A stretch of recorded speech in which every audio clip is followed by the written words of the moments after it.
नमस्कार।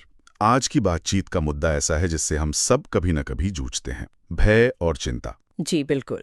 और हमारे पास कुछ नोट्स हैं, स्क्रिप्ट के कुछ हिस्से हैं जो भगवद गीता के नजरिए से इस पर रोशनी डालते हैं। हाँ, गीता का पर्सपेक्टिव इस पे काफी अलग है। तो आज हम समझने की कोशिश करेंगे कि हजारों साल पुराना ये ग्रंथ हमें आजकल की इन उलझनों से निपटने के लिए क्या सिखा सकता है। अक्सर लगता है ना कि अंदर ही अंदर एक लड़ाई चल रही है, डर लगता है, झिझक होती है, आगे बढ़ने का मन नहीं करता। बिल्कुल, ये बहुत आम अनुभव है। जैसे मान लीजिए किसी को सबके सामने कुछ बोलना है और मन में आवाजें आती हैं, अगर मैं अटक गया तो लोग क्या सोचेंगे। हाँ, वो सेल्फ डाउट। और फिर होता क्या है, वो मौका हाथ से निकल जाता है। सही बात है। और दिलचस्प बात यह है कि गीता में ठीक इसी मानसिक स्थिति का जिक्र है। कुरुक्षेत्र के मैदान में अर्जुन भी इसी तरह के भय और विषाद से घिर गए थे। अच्छा, अर्जुन भी? हाँ, और भगवान कृष्ण का जवाब सिर्फ अर्जुन के लिए नहीं था, वो हम सबके लिए एक इशारा है, एक गाइडेंस है। हाँ, मैंने भी पढ़ा कि उसमें एक बहुत शक्तिशाली संदेश छिपा है। क्या था वो खास जवाब, कुछ याद है? हाँ, कृष्ण अर्जुन से कहते, मूल भाव ये है कि इस तरह की कमजोरी या कहें कि कायरता ये तुम्हारे स्वभाव के लायक नहीं है।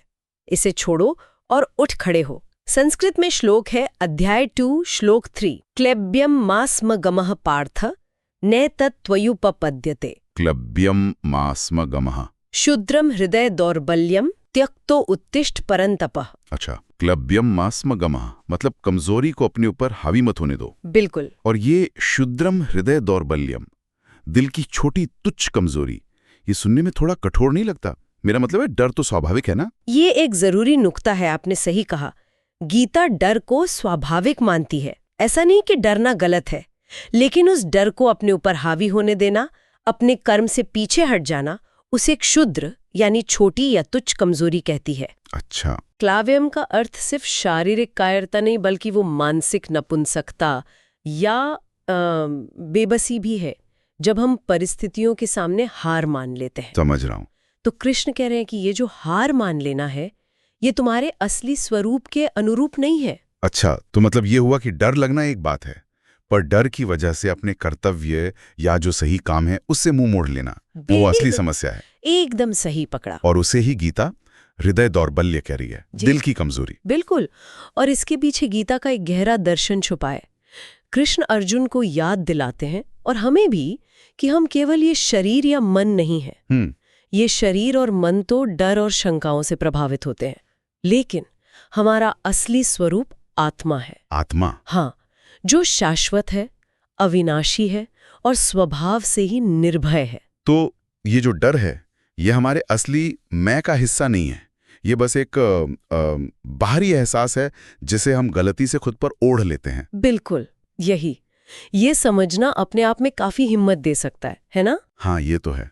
जब हम खुद को सिर्फ शरीर या अपनी क्षणिक भावनाओं से जोड़कर देखते हैं तो डर बहुत बड़ा लगने लगता है, लेकिन जब हम याद करते हैं कि हमारा मूल स्वरूप इससे कहीं ज्यादा मजबूत और स्थिर है, तो डर का प्रभाव वो कम हो जाता है। अच्छा। और वहीं से हिम्मत आती है, त्यक्त्वा उत्तिष्ठ, इस कमजोरी को त्याग कर उठ खड़े होने की।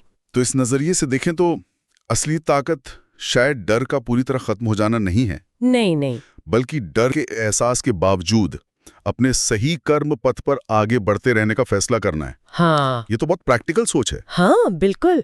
और हमारे पास जो मटेरियल है उसमें एक छोटा सा अभ्यास भी सुझाया गया है इसी सोच को पक्का करने के लिए। अच्छा, क्या अभ्यास है? जब भी डर या चिंता महसूस हो, एक पल रुके, गहरी सांस लें और मन में दोहराएं, मैं ये डर नहीं हूं, मैं इस एहसास से परे हूं।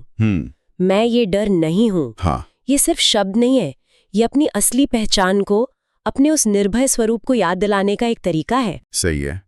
तो कुल मिलाकर गीता का संदेश ये हुआ कि डर और चिंता जैसी भावनाएं तो आती जाती रहेंगी, ये तो हिस्सा है जीवन का। जी। लेकिन असली शक्ति अपने उस अंदरूनी स्वरूप को पहचानने और उसमें टिके रहने से मिलती है, जो इन सबसे परे और निर्भय है। बिल्कुल सही समझा आपने, यही सार है। और यहाँ से एक सवाल मन में आता है जिस पर शायद हम सब सोच सकते हैं। क्या सवाल? कि अगर अंदरूनी ताकत अपने असली निर्भय स्वरूप को पहचानने से आती है, तो हम रोजमर्रा की जिंदगी में, मतलब आम दिनों में जब कोई बड़ा संकट सामने ना हो, हाँ, तब ऐसे कौन से छोटे छोटे कदम उठा सकते हैं जिनसे ये समझ और गहरी हो? कैसे हम लगातार खुद को याद दिलाते रहें कि हम डर से बढ़कर हैं?